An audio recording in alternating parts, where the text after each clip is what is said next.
Hey there, I'm Dr. Dave. Welcome to Microdose U. A question that sometimes comes up is, do magic mushrooms and similar psychedelics affect the heart?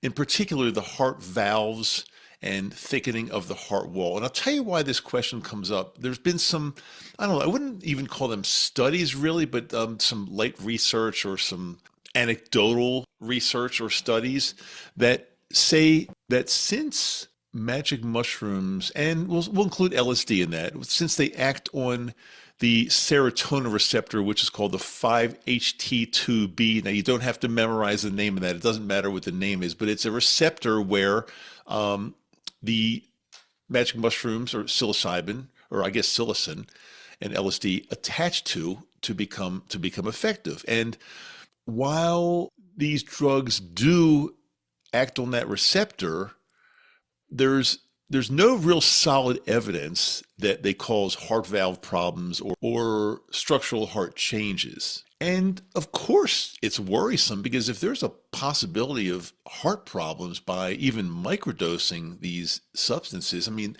that would absolutely be a concern to me. I've been a lifelong athlete. As far as I know, my heart is in pretty good condition, very good condition, and I don't want to do anything to take a chance of damaging my own heart. So yeah, that would absolutely be a concern for me. And occasionally I get asked this question, and my answer is generally, well, there's really no true evidence, but am I sure? No, I'm not 100% sure. I can't be 100% sure. But today I wanted to devote an entire podcast episode on this because guess what I did? I went ahead and I had an echocardiogram a very short time ago because I wanted to check to see if my heart's okay or if the magic mushrooms have messed with my heart and caused some damage. I wanted to see. That's very important to me. So today I'm going to actually share the results and we'll see, have the magic mushrooms screwed around, messed up with my heart? Have they? We're going to find out. We're going to find out right in this episode. So I had an echo done about 5 years ago, and that's a really good thing because I can compare this echo that was done basically after about 3.5 to 4 years of microdosing magic mushrooms, and we'll see if there are any differences here. So the main things we're concerned about looking for are the health of the valves and the health, or the not the health, but the thickening or not, if there's not thickening of the heart wall at all. So I'll go over my results here. I've got them right here, and let's talk about it a little bit. Let's see if psilocybin has screwed around with my heart in any way. So I'm going to go over the key findings of my own echo right here. Okay, one by one, let's get through these. And if you have an echocardiogram that you have had or you're going to have, you can use this as a little bit of a reference because these are really important things to look at. So I've got normal left ventricular size. It does say mild LV hypertrophy. Now, I will say this, that mild hypertrophy is common in athletes due to long-term conditioning. And I've been at least a 5-decade athlete, a marathon runner, backpacker, skier, just all kind of things for at least 5 decades now. So you would expect to see some positive changes in my heart. So I'm assuming that's where this mild hypertrophy comes from, mild LV, which is left ventricular hypertrophy. I have a LVEF, which is left ventricular ejection fraction, at 75%. Now, I will tell you the normal is 55 to 70%. So 75%, even though it's above normal, is that good or bad? Well, I'm not really sure, but when I did my research, it says that it is very likely due to my strong heart function, which again, it's a little bit over the max, which is not really a concern to me, and certainly wouldn't be caused by psychedelics at all. I do have a mild diastolic dysfunction that is also common with aging, and again, there's absolutely zero evidence that this is linked to psilocybin or any type of psychedelics at all. I have a normal right ventricular size and function, no issues here. Heart's balanced and strong. I do have a mild aortic insufficiency and mild tricuspid regurgitation. Now, also, this is very common in adults over 50 years old. It's not progressing. In other words, it's very similar to what it was in the year 2020. So, no, the mushrooms have not changed anything at all with aortic insufficiency and in a mild tricuspid regurgitation. I do have mild pulmonary hypertension, which I think was also noted on an earlier echo. But here's the thing. Again, this wouldn't really be related to mushroom use. And also, I live in Salt Lake City, which there's an elevation here of I'm at 4,200 feet. That's where I live. It's a decent altitude there. So elevation itself can certainly cause this. It's very mild, it's stable. My cardiologist is not concerned in any way. And also, it's not linked to psilocybin. What else do I have here? Mild dilation of aortic root and ascending aorta. Now, and I will tell you, I think let's see, my number is, I'll give you my number. I think it's 4.0, which is on the high side of normal, maybe. Yeah, and also a lot of that has to do with my height. I am 6 feet 2 inches in height, and the aortic diameter is related to how big of a person you are. This is absolutely not related to any type of psilocybin use. And also, it's not really of concern just because of my height, and it's a mild dilation. That's all it is. My doctor, my cardiologist said I have no limitations. I could do pretty much whatever I want, which I do. I'm pretty darn active still. Oh, and also just another point with the aortic dilation. There's absolutely no change from my scan, which was 5 years ago. No change at all, which again kind of proves, at least in my case, that the mushrooms have not affected that whatsoever. I have a normal IVC size, inferior vena cava, I believe that stands for, and inspiratory collapse. Suggests good fluid balance and normal right heart pressure. So those are like the highlights. I mean, it's a pretty detailed report here. I don't have to read everything to you, but I want to share that the bottom line is there's no sign of damage from after 4 years of microdosing psilocybin. Absolutely no sign of heart damage from that. My echo shows strong heart function, very consistent with my previous scan from 2020. My experience shows that psilocybin, in the way that I've used it, has not affected my heart at all. Now, again, this is not medical advice, and I know this is not a scientific study. It's just me. It's anecdotal. But the good news is that people are worried that it could damage my heart. Well, again, here I am, your faithful guinea pig.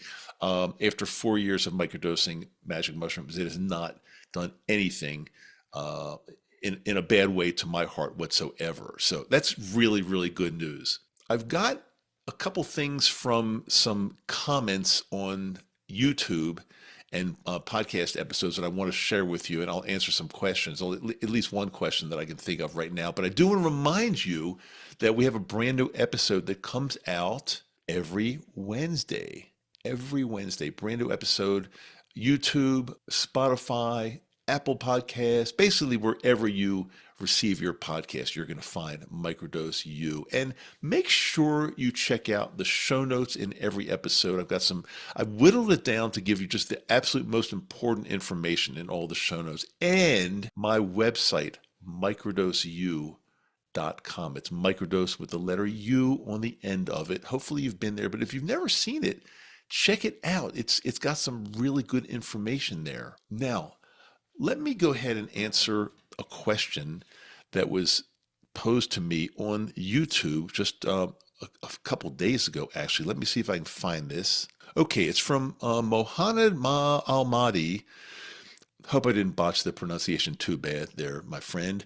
Hi, Dr. Dave. I started using Lexapro 3 days ago, and I'm thinking about staying on 5 milligrams of Lexapro, 5 milligrams for a month, and then combining it with microdosing psilocybin.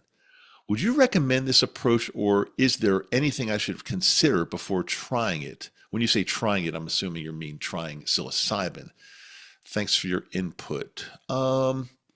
That's actually a really good question, and I've never been asked that in that way. In other words, what he's doing, he just started Lexapro 5 milligrams, which is a very, very low dose, by the way.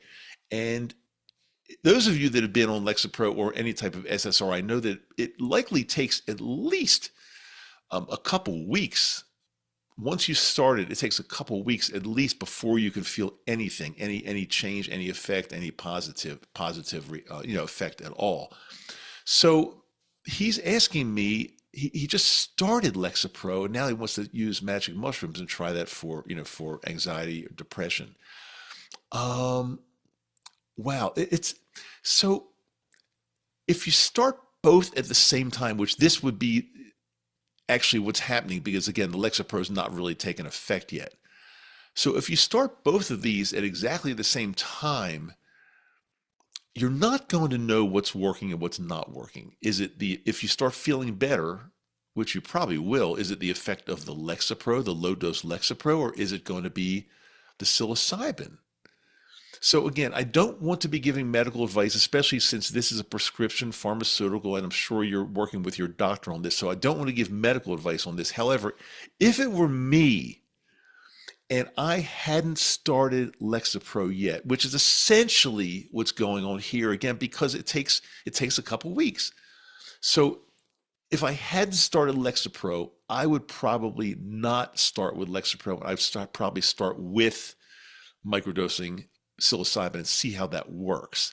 Now, my answer always is if somebody's on Lexapro, currently on it, and they've been on it for quite some time, I say, yes, now start magic mushrooms, use them concurrently. And when you feel that the magic mushrooms have kind of taken over and you're feeling really, really good, then you can start to wean off of the Lexapro.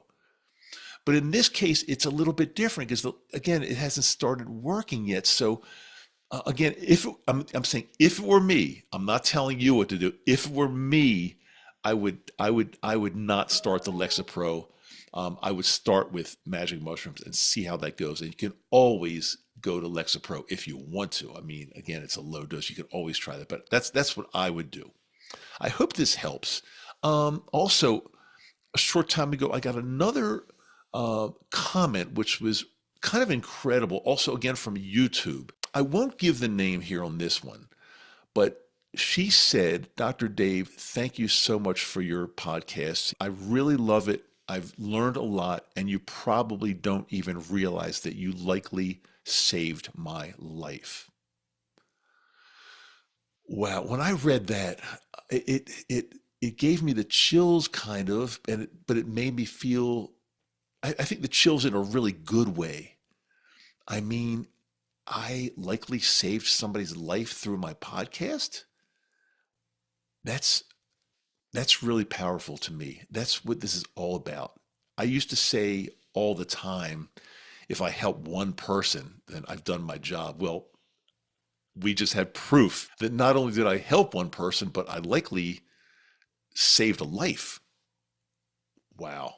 I'm so happy to hear that. And thank you so much for writing in about that. Wow. I don't know what to say. I'm kind of speechless with that one. But I do know what to say that a very short time ago, I recorded an episode and I talked about how I actually personally have paused all of my psilocybin, my magic mushroom microdosing. Yes, I put it on pause, but I explained exactly why. And if you're on YouTube, I'm pointing right to the where you click for the next episode if you want to watch that. If you're listening on Apple or Spotify, I'm going to put it in the show notes because if you haven't heard or watched this one yet, it is one that you don't want to miss. I'm Dr. Dave. I love you. I'll see you in the next episode.